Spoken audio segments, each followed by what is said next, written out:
Yeah, yeah.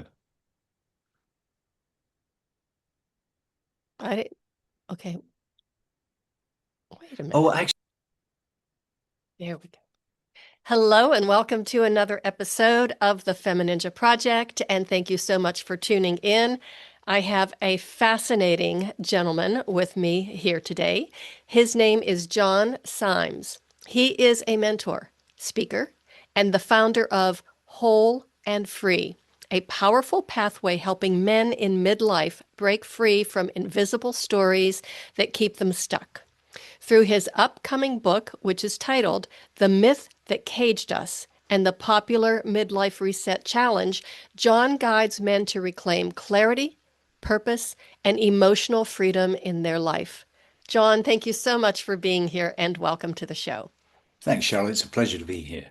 It's an honor to have you. I really appreciate it. And, this is one of the subjects that I really am so intrigued by because I know, as a woman, we all focus on our midlife crisis and, the stories that keep us stuck, but we forget that men have their own issues as well. That's true. And this question of midlife crisis is a really interesting one. Hmm. It applies to men and women. It applies to everybody, I think. Hmm. It's perhaps more popularly seen in the culture when men do crazy things like buy Harley Davidsons age 45 and so on. But midlife is this really interesting period. Hmm. We've grown up through childhood. We've formed some sort of identity and a way of walking in the world. Hmm. And then at some point, I'm calling it midlife, that story, the stories we're living in, stop working. And so Hmm. this can happen to us anytime beyond, I don't know, our early 20s until the day we die. It's the moment when we realize that the operating system we have doesn't serve us the way we want it to.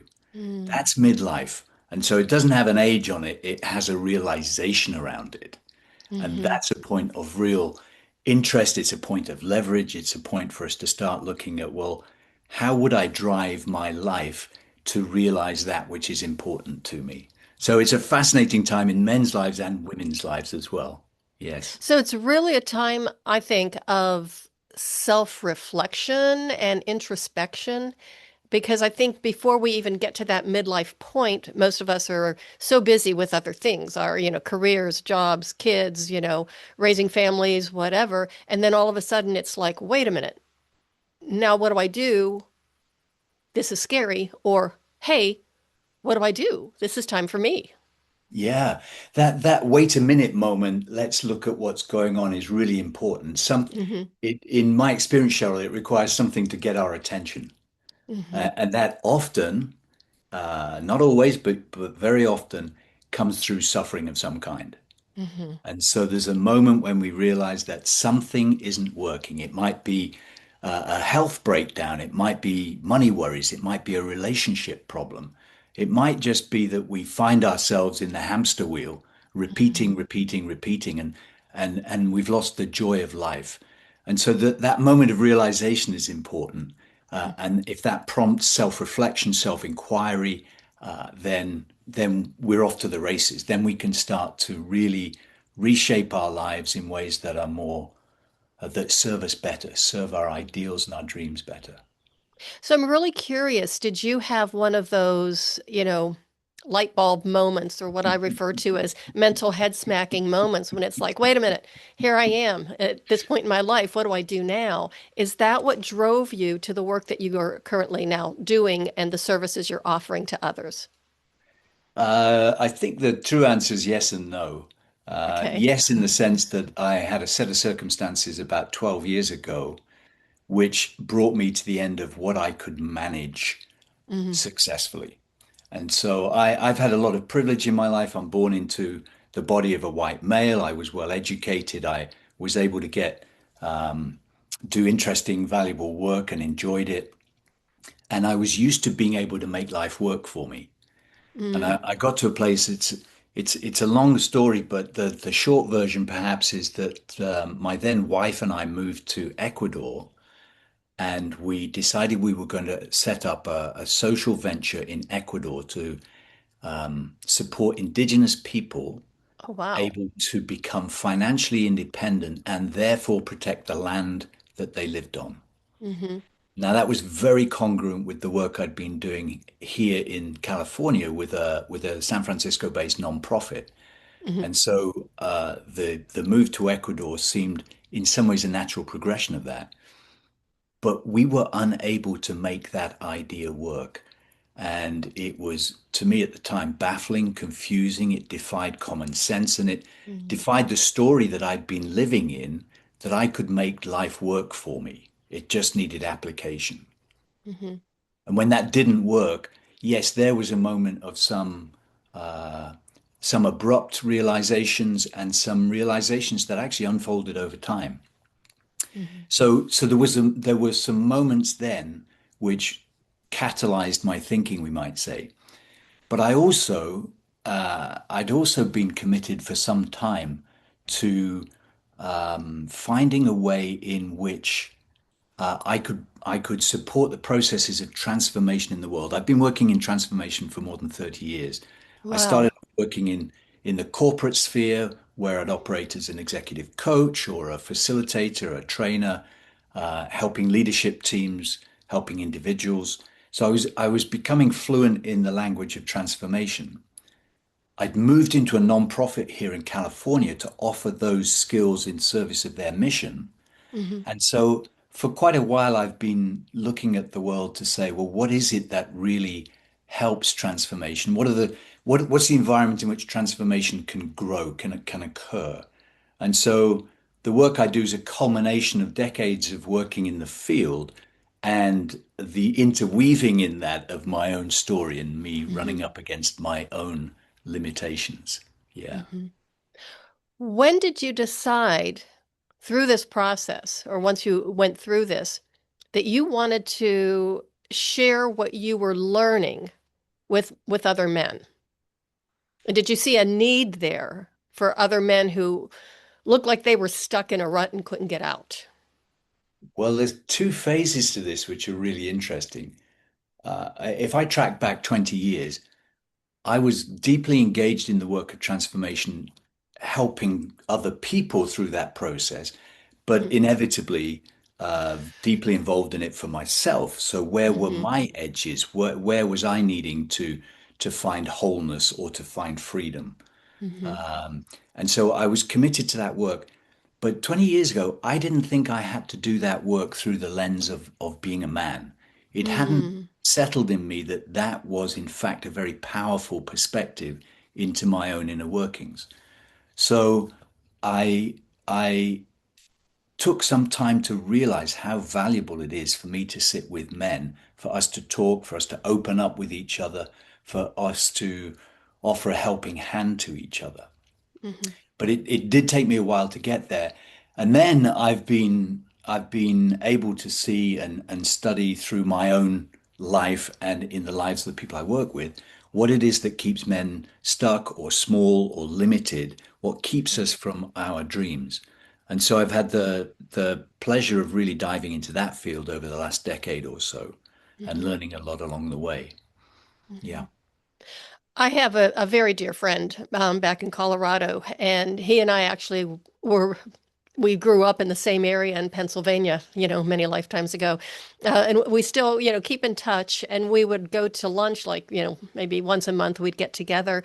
And so we had some great conversations. And he told me more than once, he says, men just don't open up to each other. Men are a little bit more cautious that they don't, he says, you see a bunch of women, and as soon as they meet each other, they're just like, well, spilling their guts and telling their life story.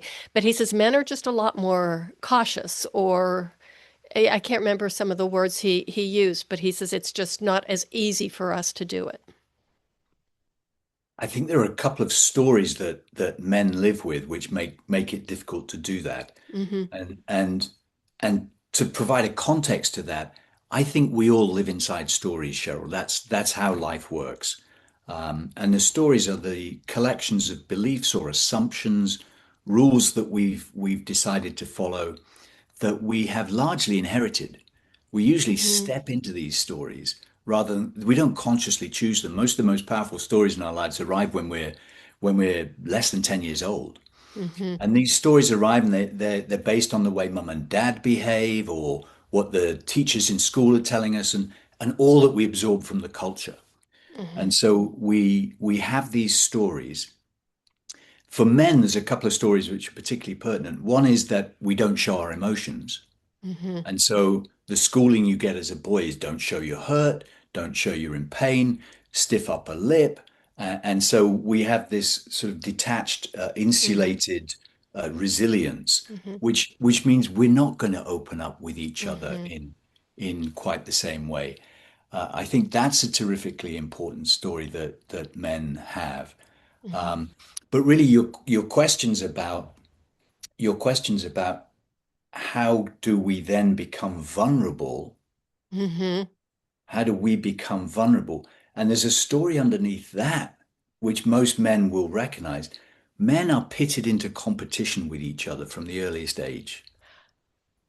I remember my parents would set up me and my younger brother to have a wrestling match on a Sunday evening. Oh my God.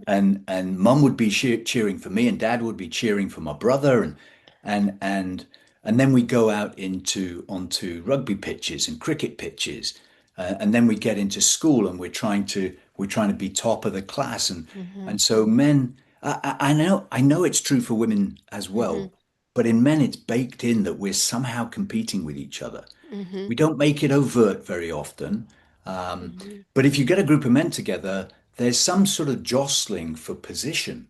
And, Mm-hmm. and that, of course, runs counter to the idea that we will easily open up and share where we hurt, where we Mm-hmm. can't cope, what's difficult for us.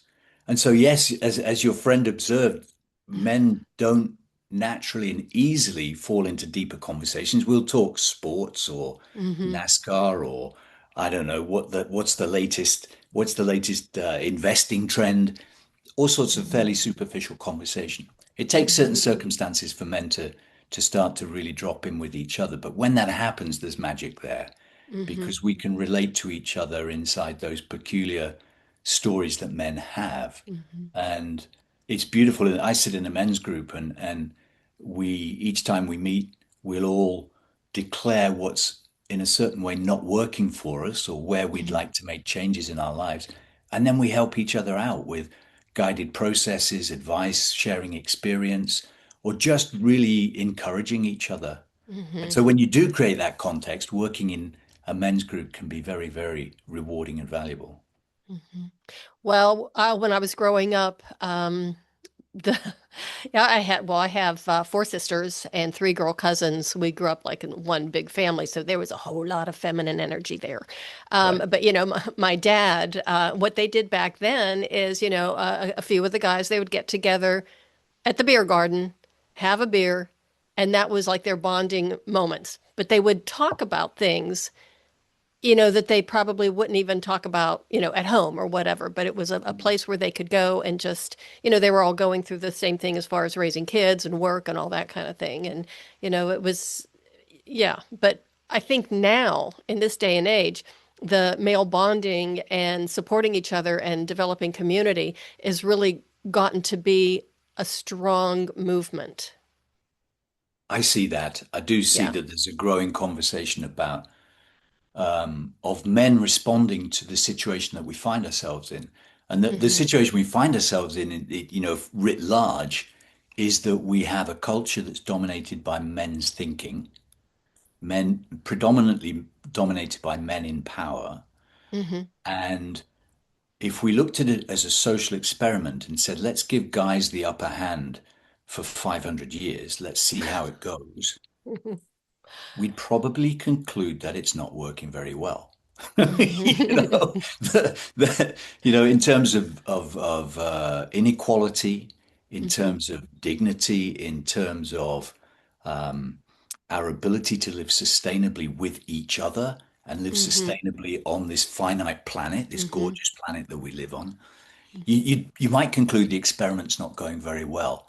And therefore, it's important for us as men to look at how we're participating in that, Hmm. the ways in which our traditional thinking doesn't serve us, Hmm. and how do we as men respond to the times that we live in, the urgency of the times that we live Hmm. in, And Mhm. so those are all good reasons why it's becoming more and more popular for men Mhm. to be reflecting on how to be a man, how to make a Mhm. contribution, how to live.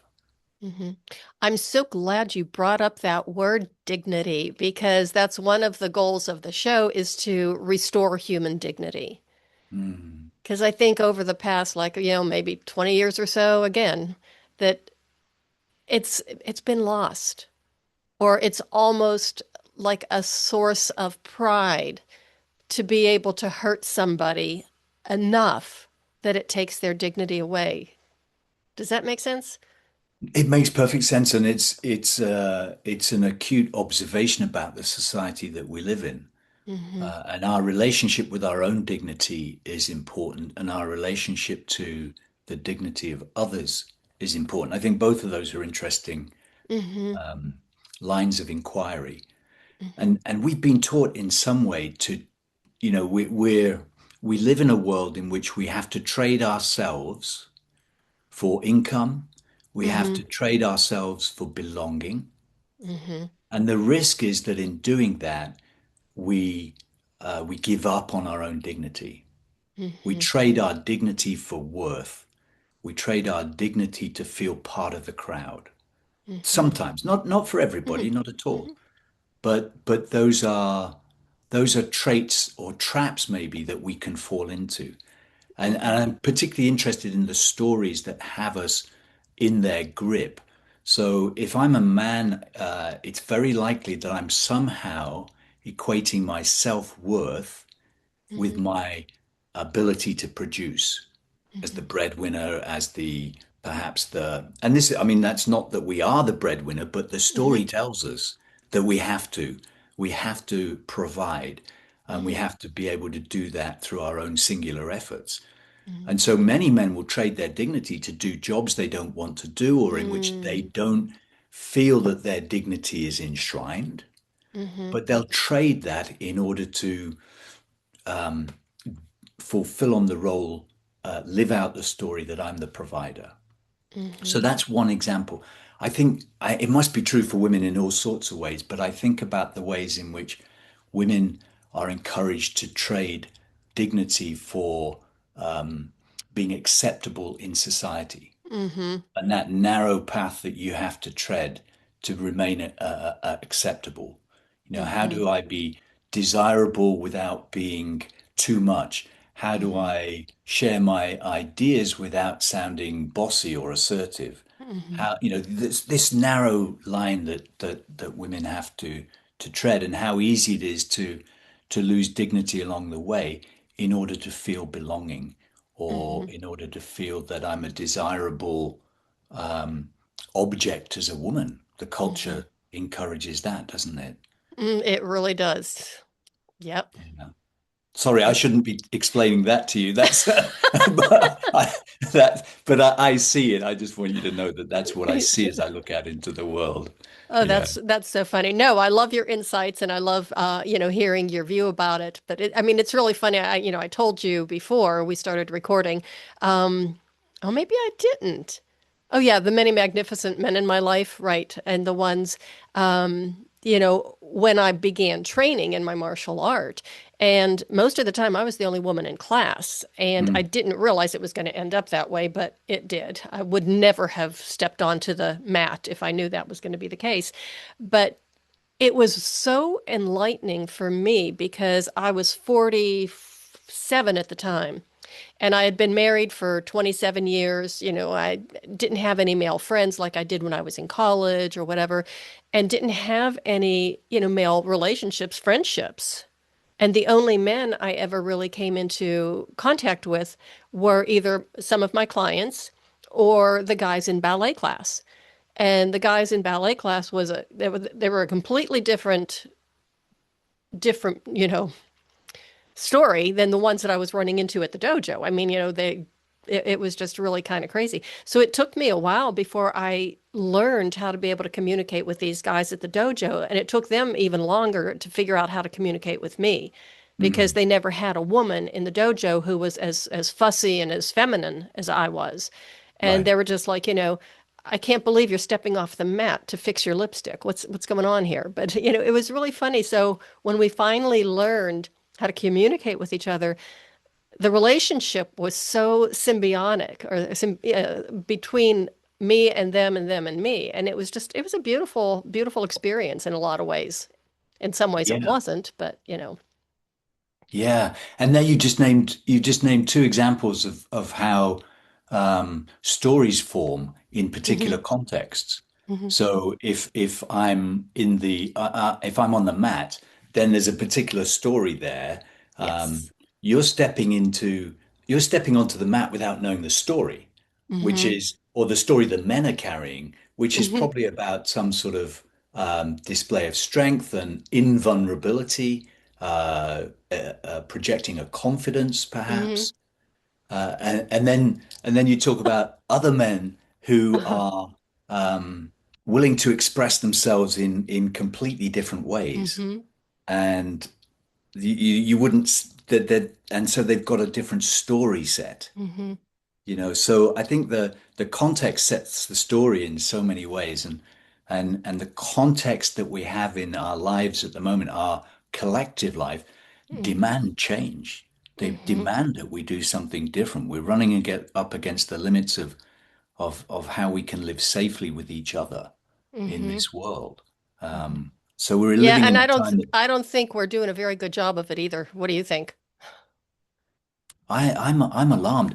The reason I came to the States 20 years ago, just a little before that, I'd been working in the corporate world in Europe, and Hmm. I'm from the UK originally, Hmm. and I was working supporting corporate success in Europe, and I realized in my midlife that I didn't want the story of my life to be that I had Hmm. simply and unthinkingly served to make the corporate world more efficient when it was possibly costing us our future. And so I stopped. I disengaged from that work for an important period of time. And what came to me was to write a book. I wrote a book called Your Planet Needs You. And it was a handbook for creating the world we want. It was encouraging ordinary folk like you and me to step into agency and to use whatever agency we have to steer the world towards what we could call an environmentally Hmm. sustainable Hmm. and spiritually fulfilling and socially just human presence on the planet. Those three vectors are terrifically important. Can we move towards sustainability? Can we be at peace with ourselves and with others? Hmm. And can we create a socially just world in which everybody has equal access to opportunity and resource?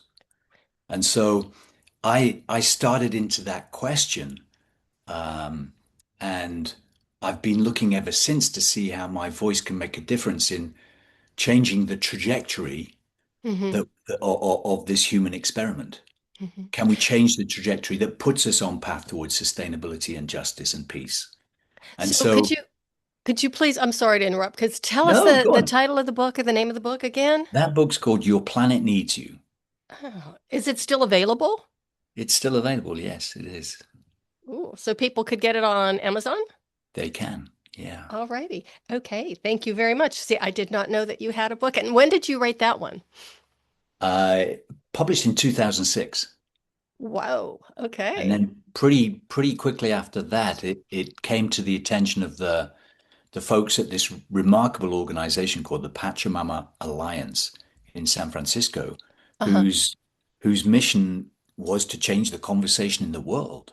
Hmm. And so I joined the team here in San Francisco and began the process of I had several fabulous, rich years of traveling around the world, talking to I say volunteers, but really it's people who were called to Hmm. see that their contribution could make a difference to the way Hmm. the world works. And so these were ordinary folk in Korea and Japan and Australia and Ecuador and Germany and all around the world, in South Africa and Ghana and all sorts of places where people are hearing a call. And this is still happening. People are hearing a call to somehow contribute to having the world work for everybody. Mm-hmm. You see it on the streets when people are protesting against particular policies or particular political decisions. You see it in people stepping up to help each other in their own communities. I think deep down we have a longing for a world that works for everybody. We have an innate sense of dignity and justice, and are in some degree offended when that's Mm-hmm. not being pursued by those who have Mm-hmm. the levers of power. Mm-hmm. And so inside each of us is this sense of what's right and a desire to contribute.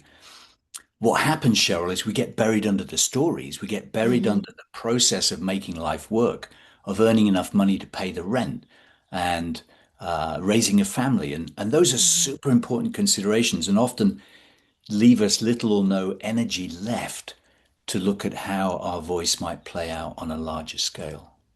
But I Mm-hmm. think the instinct is within all of us. Mm-hmm. There may be some exceptions, but the vast Mm-hmm. majority of us have the instinct for the common good and the sustenance of life itself. I have to go back to the book.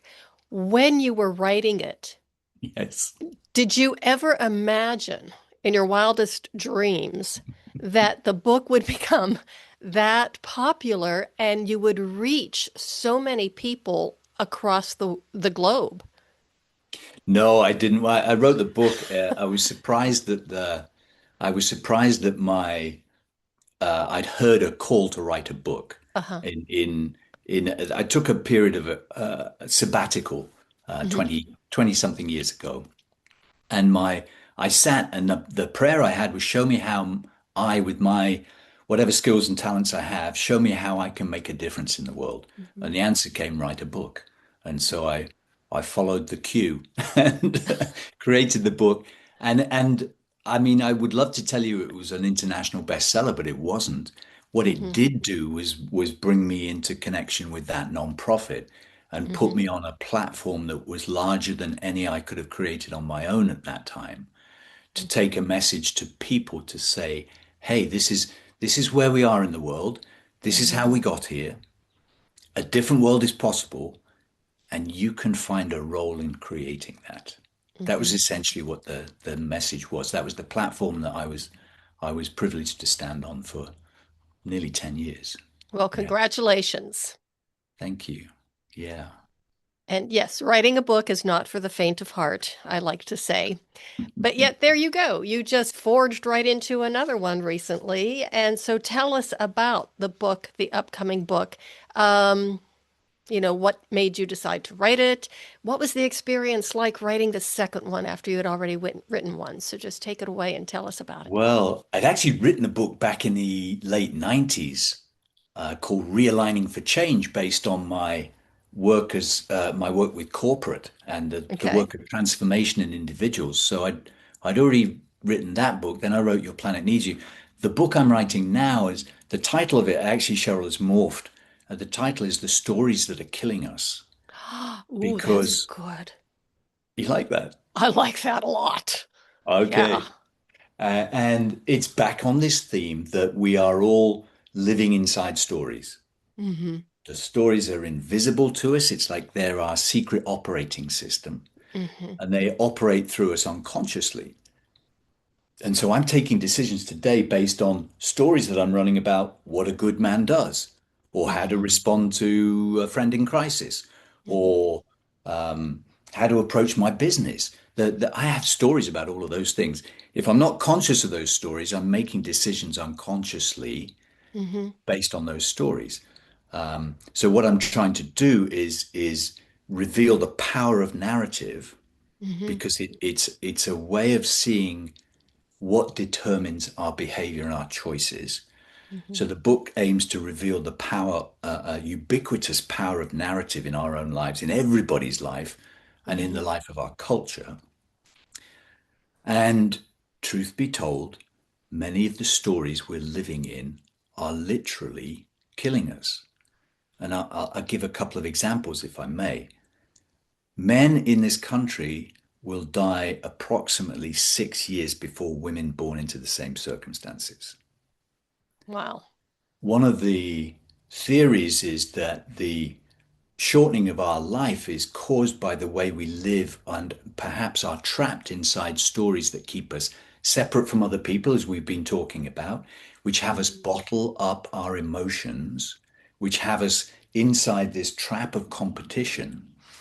And that gives us a higher incidence of heart attack. It Mhm. means we're more likely to be susceptible to um, all sorts of things, including suicidal thought, including Mhm. addictive behavior. Mhm. And when you top those up, men are dying 6 years earlier because of the stories we live in. Mhm.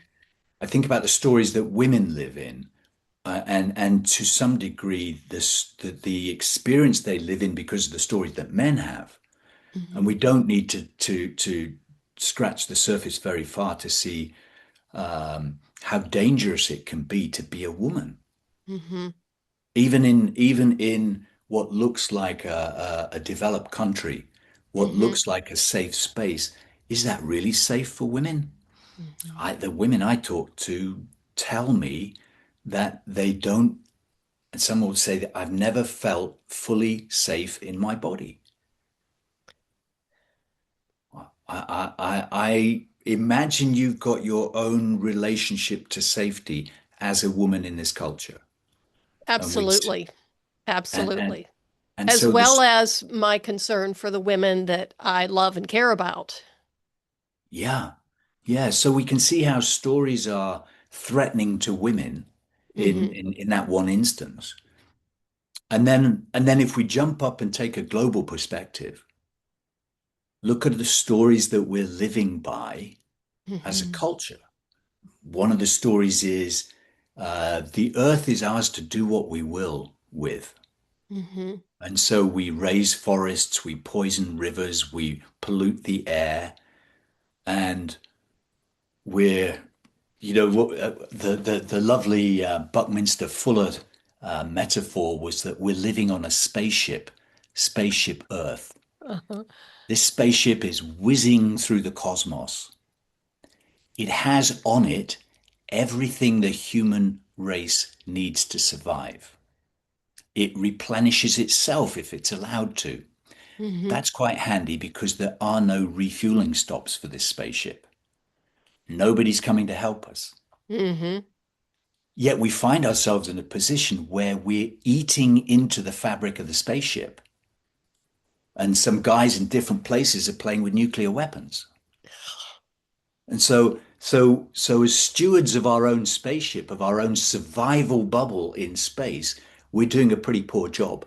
Mhm. you Mhm. know so those stories that have it be okay to keep mining the earth and polluting Mhm. the waters and so on, those stories are threatening, maybe even killing part of the human family. Mhm. So there are stories killing us, and I want to Mhm. write about that. Okay, so that is a fantastic analogy. So thank you for that. And the other thing was flashing through my very busy brain was, oh my gosh, as you're describing this and the spaceship and everything, it's like that would be the greatest, like basis for a sci-fi book. Yes, yes. And I suspect if we examined what's already been created, there are stories based already created as film or as fiction Hmm. that help us to see the Hmm. situation that we're dealing with, that we're confronted with. Hmm. And there are a couple of stories that sometimes prevent us from taking that seriously. Hmm. And so we live in an age where the story of techno utopia Hmm. has us believe that it's okay, we'll invent our way out of this. And that's a common thief, that common belief. That belief underpins just about everything that Silicon Valley is doing. Hmm. And here we are with not quite knowing how to incorporate AI into our lives without Hmm. threat. We're Hmm. looking at social media platforms that have ensnared millions, billions of young people Mm-hmm. with damaging effects to their mental health. And so, but the story is very persistent that somehow, whatever's going on and however bad it looks, we'll invent our way out of it. And Mm-hmm. I'm not sure that we possess the wisdom to go with the intelligence that we've got to do that. Mm-hmm. We have the intelligence, we have the smarts, we have the capability. I believe in the human genius. I really Mm-hmm. do. I genuinely do. I think that if we collaborated with clear thinking, we could solve every problem that we're facing right now. But we don't have the will to ensure that happens at the highest levels.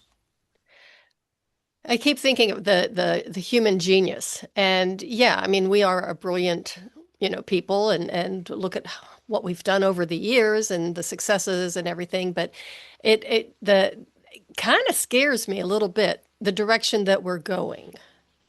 As far as, with some of the technology and with, the AI, and I know people think it's just great, and no, you just don't worry about it. And I actually have a really close friend who turned his house into what he says it's a living house.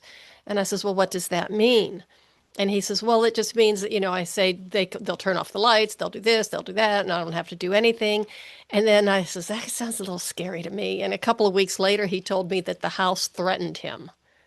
And I'm like, I don't even know what that means or how can, it was just crazy stuff. And I thought, are we really ready for this? Right. And what we inside our culture at the moment, we put such a high value on progress that Mm-hmm. we'll often bring innovation into use before we've really checked out whether or not it's safe to do so. And Right. that's obvious to see when you look at the development of social media over the last 15 years, and when you look at AI, Mm-hmm. where it's as if we're willing to experiment on ourselves Mm-hmm. and to see what happens. Mm-hmm. Yeah. And and Well, and we give away our dignity, we give away our privacy, we give away our security, we give away our safety in all of these ways. mm-hmm. So, I'm thinking about your listeners right now, Mm-hmm. and how it might sound as if we face really crucial times, and we do. Mm-hmm. But I think it's important as well to come back to reasons to be hopeful. Mm-hmm. And we're both aligned that human genius exists. I believe it can be tapped and Mm-hmm. directed for good. But I also, and if we shrink back down to perhaps the personal level of this, I very deliberately named the business that I run supporting men as whole and free, because Mm-hmm. there are a couple of really important principles in that. One is my belief in our inherent wholeness. And Mm-hmm. by that, I mean that we as human beings have been gifted enormous capacities for love and compassion, for curiosity and creativity, for strength and endurance, for kindness and gentleness and Mm-hmm. empathy. And and it's my belief, Cheryl, that those capacities reside in all of us. Mm-hmm. They reside in all of us. And if you ever want reminding of that, I suggest you try and find an opportunity to look into the eyes of a newborn child. Mm-hmm. And we see there, we see potential, we see innocence, we see that everything can be possible. And then life intervenes for that newborn, and we step into a certain set of stories. We're back on narratives, Right. the narratives that Right. shape us. And so, according to the individual circumstances of our parenting, our birth, our economic status at that time, we take on different stories. The process of becoming fully expressed as an adult is the process of recognizing those stories, rolling them back, replacing them with more powerful and empowering stories, and thereby claiming freedom. So we are whole and we can be free. And this work with narrative, I call it narrative liberation. How do we free ourselves up from the stories that are killing us, limiting us, deadening us, having us play small? How do we find liberation from that? That's what excites me. And I think it's a very powerful point of leverage when we start looking into our lives individually and collectively as Mhm. a set of stories being lived out. I love that phrase, narrative liberation. Yeah. I'm really curious when you first start working with people, or do you ever have someone, just unable to kind of like unpack the stories, or what's that process like? Because I mean, some people have stories that are running their lives, they don't know it. Yeah. And how do you bring that awareness to your client and have them understand? Yeah. Great question. To be working with somebody, they have had to step onto the mat. If we go back to Mm. your dojo analogy, they've had to Okay. step on the mat and Mhm. say, I'm willing. I'm not sure how far we can take this analogy, but let's try. I'm willing to grapple with what stands in front of me in order to triumph over it the way it's constraining my life. Mhm. So the key moment is that somebody's willing to step onto the mat. Mhm. When somebody's what usually it takes for somebody to step onto the mat is a great degree of suffering.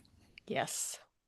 It's not necessarily true. There are people that go into the quest for self-development or for self-reflection voluntarily and say, I'm just fascinated by me. Let's find out more. Most of us come in when it hurts. And we go like, Mhm. life isn't working for me, or I've just lost my partner, or I'm threatened by something. And that's what gets us onto the mat. Most people, when they step onto the mat, don't come along and say, John, help me get free from the narratives that I've got. They don't say that. But what they do say is, this is where my life hurts. And with Mhm. some gentle questioning, these are the patterns that I see playing out time and again in my life. And they're keeping me stuck in a loop. Mhm. Or people come along and say, I've lost the spark in my life. I had a man that came along and said, I feel like what I want, John, is I want to put two fingers in an electrical socket so I can feel again. Wow. Wow. He didn't mean it literally, and he I didn't know, do but it. still, that is quite the image, or the Yes, isn't yeah. it? Isn't it? And so with questioning, what we get to see is Mhm. behind these stuck points, these pain points, these wounds, what we see is how have I constructed a story that makes it Mhm. sensible for me to somehow repeat patterns that I know don't work. Mhm. That's the power of story. And story, let's demystify that a little bit. It's not a mysterious thing. It's a collection of assumptions and beliefs. It's what we think is a predictable response to an action we take. Mhm. It's what I've been trained to think of as the strategy for success in my own life. Mhm. What's actually happened is that a lot of that coding came in when we were too young to make mature choices. Right. So, so for me, the 10-year-old boy who was afraid of being ridiculed or was Mhm. actually being ridiculed in the playground, that boy didn't know anything else other than to shut down. Mhm. So he just shut himself down and made himself small. Here I am 6 decades later, and I can say with all the that I've been able to learn, experience, the perspectives I've accumulated, the wisdom that sometimes flows to me, I say, look, I can say that 10-year-old boy, hey, you don't have anything to worry about there. Yeah. You're not you John are no longer being threatened with ridicule in your life, and it's safe to expose yourself and be visible in the world in a way that the 10-year-old boy felt threatened by. Mhm.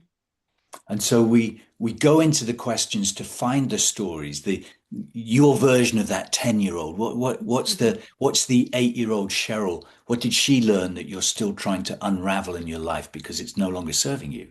It Mhm. was an adaptive response when you were 8, but it's maladaptive now that you're a grown woman. Mhm. And so it's that questioning that gets people to find the stories. And we can go back and often unhook the stories when we find the origin of them. That moment in the playground when I was 10. Mhm. And we can unhook the story, we can reframe it, and we can find a more positive or empowering story to bring in. So Mhm. the story that I can bring in is the story that my perspective has value in the world. Mhm. And when I can see that story more clearly and feel it more powerfully than that old story that said, if you do that, John, you'll be ridiculed, I can leave that old story. I can live more and more firmly inside the new story that says my perspective has value. And it emboldens me to continue the work that I do. So, John, when do you think your next book is going to be released? It's Rough time frame. it's going to be the beginning of next year. Yeah, Okay. it's going to be the Yeah. beginning of the next year, but I will be I'll be trailing it in the content that I post. I'll be trailing it on my websites before that. Yeah, and I love to speak with audiences, Mhm. audiences of any kind, audiences that are people trying to find a way out of wherever they are to somewhere different. That might be in a professional context. It might be in a the context of the care we have about the world, the organizations that we support, people anywhere who are looking to see how can we move the world and ourselves into a more healthy place than we are now. So I love to share and speak with audiences, and you'll find me doing that in different places. Yeah. Okay, excellent. So, having said that, where can the listeners find you? How can they connect with you? Do you have Mm. any, links, anything that you want to promote right now? Now's the time. Well, that's really kind. Thank you. The work that I do with men is collected on a website called wholeandfree.me, and there are some free resources there Hmm. for looking at the midlife moment we might be having, how to reset in midlife, how to step out of the old stories and find new ones. Hmm. And so the resources for men there, they're not resources that are irrelevant to women, but they're Hmm. couched in the terms that of the work I do specifically with men. Hmm. And then I maintain a website which is johnsymes.com, Hmm. which showcases the work that I do organizationally in my speaking work. Hmm. And so your listeners are invited to go there and have Hmm. a dander around and send me a question, make contact. And those are the two main places. And Cheryl, I think you were kind enough to say the show notes will reflect those websites and a couple of Absolutely. my social channels. So yeah, I'd love people to find me. And I'm always open to conversation from anybody Hmm. who's curious about Hmm. how can my life be more expansive than it is at the moment, and how can my life contribute to a world that, yes, works for everybody. Hmm. Excellent. Well, John, it has been an honor to have you on the show. I have loved talking to you. I love your insights, and yeah, think you're going to be helping a whole lot of people. I'm sure you already are, but it's a message that we all need to hear and something that we really need to reflect on. Yeah, we're not broken. We're not faulted. We're simply living in the wrong stories. That's the message I'd Absolutely. leave people with. It's not you, it's the stories that you stepped into or the stories that found you. Put some attention there. You'll Hmm. find freedom from those stories and a return to your own wholeness.